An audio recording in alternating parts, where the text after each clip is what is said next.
এত চেষ্টা করছি, এত কিছু করছি, তাও এরা মমতা ব্যানার্জিকে ভোট কেন দেয় ভাই? আমি তো বুঝতে পারি না। আমি বলছি ভোট কেন দেয় মমতা ব্যানার্জিকে? ভোট বাংলার মা বোনেরা দেয় তার কারণ মমতা বন্দ্যোপাধ্যায় তাদের জন্য ভাবে, তাদের জন্য লক্ষ্মীর ভাণ্ডারের ব্যবস্থা করেছে, তাদের জন্য স্বাস্থ্যসাথীর ব্যবস্থা করেছে, তাদের জন্য রূপশ্রীর ব্যবস্থা করেছে, তাদের জন্য কন্যাশ্রীর ব্যবস্থা করেছে। আগে গিয়ে গিয়ে দাঁড়িয়ে থাকতে হতো যে বড়বাবু কবে আসবেন এবং এসে আমরা ফর্মটা ফিল আপ করবো, বড়বাবু দেখে ফেলে দেবে, আবার সামনের মাসে এসো। আর এখন মানুষকে যেতে হয় না, সরকার মানুষের কাছে আসে, দুয়ারে সরকার, সেটা মমতা ব্যানার্জি করেছে। আজকে আপনার বাড়িতে যেই মাসিটি রয়েছেন, যিনি কাজ করছেন, তাকে আপনি হয়তো 2 টাকা দেওয়ার আগে বেশি ভাবেন যে আরও 2 টাকা মাইনে বাড়াবো। মমতা বন্দ্যোপাধ্যায় ভাবে না, সে ভাবে যে তার হাতে যদি আমি 500 টাকা পৌঁছতে পারি, আমার মা বোনটা নিজের শখের মতো 2টো কানের দুল কিনতে পারবে, নিজের ছেলের জন্য 2 প্যাকেট ফ্রাইড রাইস দিয়ে যেতে পারবে। এটা মমতা ব্যানার্জি ভাবে, এটা আর কেউ ভাবে না। আজকে আপনি নিজে 10 লক্ষ টাকার স্যুট বুট পরতে পারেন মোদিজি, আপনি 1.5 লক্ষ টাকার বুক পকেটে পেন রাখতে পারেন, আপনি 5 লক্ষ টাকার চটি পরে ঘুরে বেড়াতে পারেন, 8,000 কোটি টাকার এরোপ্লেনে চড়তে পারেন, 20,000 কোটি টাকার সেন্ট্রাল ভিস্তা বানাতে পারেন, আর আমাদের 100 দিনের কাজের টাকা আপনি আটকে রাখবেন। আমরা কি ভিখারি নাকি? মমতা ব্যানার্জি কি ভিখারি? বাংলার মা বোনেরা ভিখারি যে বারবার গিয়ে গিয়ে হাত পাতবো, টাকা দাও টাকা দাও? নিজের কাজের টাকা, নিজের অধিকারের টাকা, ন্যায্য টাকা সাহস হয় কি করে? সাহস হয় কি করে?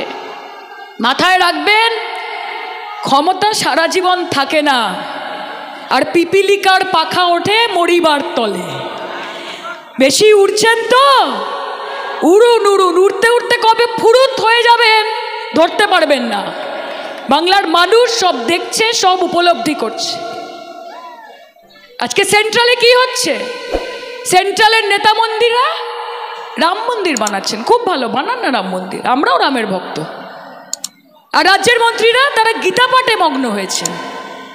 ধর্ম আছে, কর্ম নেই, কাজ নেই, চাকরি নেই, রোজগার নেই, পয়সা নেই, ভবিষ্যৎ নেই, ধর্ম আছে। পেট যদি খালি থাকে না মা, ভগবানের নাম ডেকেও তখন মনে শান্তি আসবে না। মন্দির বানান, প্রত্যেকটা গলি গলিতে একটা করে মন্দির বানান, কিন্তু তার সঙ্গে ভারতবাসীর এমন ব্যবস্থা করে দিচ্ছেন যে মন্দিরের বাইরে বাটি নিয়ে আমাদেরকেই বসতে হবে। সেই জন্য মন্দিরগুলো বানাচ্ছেন, যে কাজ তো দিতে পারছি না। আগে থালা বাসন বাজিয়েছিলেন করোনার সময়, মনে আছে, ঢাং ঢাং করে। এখন বাটি নিয়ে প্র্যাকটিস করতে হবে, যে নরেন্দ্র মোদীর শাসনকালে আমরা বাটি ধরেছি, নিয়ে মন্দিরের সিঁড়িতে বসেছি। আর পশ্চিমবঙ্গের মাটিতে এসে আপনারা হিন্দু মুসলমান করছেন, হিন্দু মুসলমান, ঈসাই, খ্রিস্টান, বৌদ্ধ, জৈন এসব করছেন। আরে আমরা মমতা বন্দ্যোপাধ্যায় শিক্ষায় শিক্ষিত, তার দীক্ষায় দীক্ষিত পশ্চিমবঙ্গের মেয়ে। আমি এই মঞ্চ থেকে দাঁড়িয়ে বলে যাচ্ছি, অষ্টমীতে মা দুর্গার পুজোর ভোগ যেরকম খাবো, বন্ধুর বাড়িতে ঈদে গিয়ে বিরিয়ানিটাও চাইবো। অধিকার আছে আমার। যদি মনে হয় গুরু পরবের দিনে গুরুদ্বারাতে গিয়ে সুজি আর হালুয়াটাও খাবো, এবং তার সঙ্গে যীশু খ্রিস্টের জন্মদিন আসছে, 500 গ্রাম কমলা লেবু আর একটা ফ্রুট কেক যিশুর জন্মদিনে, আমাকে কে আটকাবে রে? কে আটকাবে? আমরা শান্তি সম্প্রীতি একে অপরকে সঙ্গে নিয়ে বড় হয়েছি। আমরা একটাই কথা জানি যে তু হিন্দু বনেগা না মুসলমান বনেগা, ইনসান কি औलाद है ইনসান বনেগা। আগে মানুষ হবে, তারপর হিন্দু মুসলমান করবে। আর শুভেন্দু অধিকারী নাম বললে দিন খারাপ যায়, নামটা বললেই একেবারে মুডও চটকে যায়, দিন খারাপ যায়, কালো বেড়ালের মতো রাস্তাঘাটে ফাট করে বেরিয়ে গেল, মাথাটা গেছে। ওনাকে একটাই কথা বলতে চাই যে শুনুন, যাকে নিয়ে এত কুৎসা করছেন তিনি আপনাকে 33টা পদ দিয়েছিলেন। আপনার বাড়ি, আপনার বাবা, আপনার ভাই শুভেন্দু অধিকারীর নামটা বাংলার মানুষ জেনেছে কারণ তার পেছনে মমতা ব্যানার্জি বলে একটা নাম ছিল, তাহলে কেউ জানতে পারতো না। ওপরে একজন আছে, হিসাব হচ্ছে, বাড়তে থাকুন, কিন্তু মাথায় রাখবেন ফল যতই বড় হয়ে যাক গাছের থেকে কোনোদিন বড় হতে পারে না। কাজে লাফান ঝাপান করুন, তাহলে আপনাকে বিজেপিতে রাখার এমনিও কোনো কারণ নেই। লাফান ঝাপান করেন বলেই আপনাকে বিজেপিতে রাখা হয়। এবং মাথায় রাখবেন, যত মমতাদিকে অপমান করবেন, যত ওনাকে কালিমালিপ্ত করবেন, সেই কালির ডালিটা এসে আপনার মুখেই পড়বে ভোটের বাক্সে। আমি আপনাদেরকে একটাই কথা বলতে চাই, মা, এই লোকসভার নির্বাচন যেটা আগামী দিনে আসছে, সেটা শুধুমাত্র আপনার বাড়ি, আপনার রাস্তা, আপনার কলে জল আসছে কিনা সেটার ইলেকশন নয়, এটা দেশের ইলেকশন। আজকে 142 জন সাংসদ যারা বিরোধী পক্ষের, তাদেরকে সাসপেন্ড করে দিয়েছে, তাদেরকে সংসদ থেকে বাইরে করে দিয়েছে। ফারুক আব্দুল্লাহর মতো বয়সজ্যেষ্ঠ লিডার, আমাদের পক্ষ থেকে সৌগত রায়ের মতো বর্ষিয়ান নেতা, এদেরকে স্কুলের বাচ্চাদের মতো সাসপেন্ড করে পার্লামেন্ট থেকে বার করে দিচ্ছে। এদের সাহস! সংসদীয় গণতন্ত্র বলে আর কিছু বাকি নেই, গোটা পার্লামেন্টটাকে খালি করে দিচ্ছে যাতে চুপচাপ নিজেদের মধ্যে বড় বড় বিল পাস করতে পারে। আর এই বিলগুলো আগামী দিনে গিয়ে আপনার বাচ্চাদের প্রভাবিত করবে।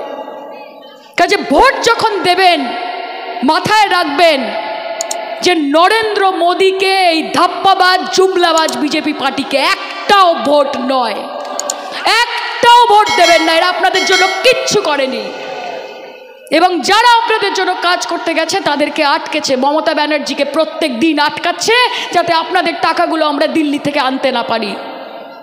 আপনাদের 100 দিনের কাজের টাকা, আপনাদের আবাস যোজনার টাকা, আপনাদের কন্যাশ্রীর টাকা, আপনাদের রূপশ্রীর টাকা আটকাও কোন সাহসে? কেন বাংলা আবাস যোজনা কেন নাম দিয়েছ? টাকা দেব না তো কি নরেন্দ্র মোদী আবাস যোজনা নাম দেবে? নরেন্দ্র মোদী আবাস যোজনা আপনার কাছে কি গুরুত্বপূর্ণ? নরেন্দ্র মোদী যে বাংলার মা বোনেদের মাথার ওপর একটা ছাদ হবে সেটা গুরুত্বপূর্ণ, নাকি আপনার বাড়ির ভেতরে ওখানে একটা বড় ছবি বাঁধিয়ে রাখতে হবে সেটা গুরুত্বপূর্ণ? আজকে মানুষের বাড়ির সামনে থেকে গ্রাম সড়ক যোজনার রাস্তা তৈরি হবে সেটা গুরুত্বপূর্ণ, নাকি রাস্তার শেষে আপনার একটা 10 ফুট বাই 10 ফুট হোর্ডিং লাগাতে হবে সেটা গুরুত্বপূর্ণ? মমতাদি তো দিয়েছে কন্যাশ্রী, বইয়ের মলাটে বলেছে মমতা বন্দ্যোপাধ্যায়ের নাম লিখতে হবে। রূপশ্রী দিয়েছে তো, বলেছে বিবাহের কার্ডে যখন বিয়ের কার্ড লেখা হবে সেখানে ধন্যবাদ আনতে মমতা বন্দ্যোপাধ্যায় লিখতে হবে। ট্যাব দিয়েছে বাচ্চাদের, বলেছে মোবাইল যখন দিচ্ছি, ট্যাব যখন দিচ্ছি সেটা স্ক্রিন সেভার ওয়ালপেপার মমতা ব্যানার্জির ছবি থাকতে হবে। যার মানুষের জন্য কাজ করার মা, সে এমনি কাজ করবে। আর তোমরা যদি মনে করো বাংলার টাকা আটকে এটা বিশাল হাতি ঘোড়া কিছু মেরে নিচ্ছ, ভুল ভেবেছো। কারণ মমতা বন্দ্যোপাধ্যায়, তার পাতে যদি একটা রুটি থাকে, সেই একটা রুটিকে ভাগ করে উনি প্রত্যেকটা জেলাতে এক টুকরো করে দিয়ে দেবেন। উনি সেরকম নেত্রী, উনি মা অন্নপূর্ণার মতো নিশ্চিত করবে যেন বাংলায় তার সন্তানরা থাকে দুধে ভাতে। তুমি আটকাতে পারবে আমাদেরকে? বাংলার মেয়েদেরকে অপমান করে আটকাতে পারবে, নাকি মমতা বন্দ্যোপাধ্যায়কে অপমান করে আটকাতে পারবে? আপনাদেরকে আমরা এইটুকু কথা দিতে চাই, এই লোকসভার নির্বাচন পাখির চোখ, বিজেপির কাছে সেটা পাখির চোখ। ওদেরকে যেন তেন প্রকারেণ জিততে হবে। ট্রাকে করে করে টাকা আসবে, লরি করে করে টাকা আসবে, আপনাদেরই টাকা ঘুরিয়ে আপনাদের কাছে পৌঁছবে, কানে কানে এসে বলে যাবে ভোট দিন। টাকা নিয়ে নেবেন, টাকা দিতে এলে টাকা নিয়ে নেবেন, বাজারে যাবেন, ভালো করে মাংস কিনবেন, বাড়িতে আনবেন, রান্না করবেন, জমিয়ে খাবেন, গিয়ে মমতা বন্দ্যোপাধ্যায়কে ভোট দিয়ে চলে আসবেন। আপনাদের টাকা আপনাদেরকে দিচ্ছে, এই ধাপ্পাবাজিদের ধাপ্পাবাজি ওরা বুঝবে। আর যখন দেখবেন বিজেপির সাংসদরা এদিক ওদিক ঘুরে বেড়াচ্ছে, তাদেরকে একদম ঘাট ধরে জিজ্ঞেস করবেন যে আমাদের আদায়ের টাকাগুলো কোথায়, আমাদের পাওনার টাকাগুলো কোথায়। নিজেদের লড়াই নিজেদেরকে করতে হবে মা। মমতা বন্দ্যোপাধ্যায়ের নেতৃত্বে আমরা লড়ছি, এখানে যারা নেতৃত্ব রয়েছে তাদের নেতৃত্বে আমরা আগের দিন এগিয়ে যাব। আজকে যে এই মানুষ এখানে হয়েছে, আমি শুনছিলাম শুভেন্দুবাবুর নাকি একটা সভা হওয়ার কথা ছিল। আমার ধারণা আজকের এই জনপ্লাবন দেখার পর ওনার আইডিয়াটা একটু চেঞ্জ হয়ে গেছে। উনি হয়তো আসবেন না, বা এলেও হয়তো জানি না কি করবেন, আপনারা দেখতে পাবেন কি করছে। কিন্তু এই যে জনপ্লাবন আজকে হয়েছে, এই প্লাবনটা কিন্তু ভোটের বাক্সে হতে হবে মা। হবে তো? কি বলিস? খেলা হবে, খেলা হবে মা, খেত তুলে বা খেলা হবে।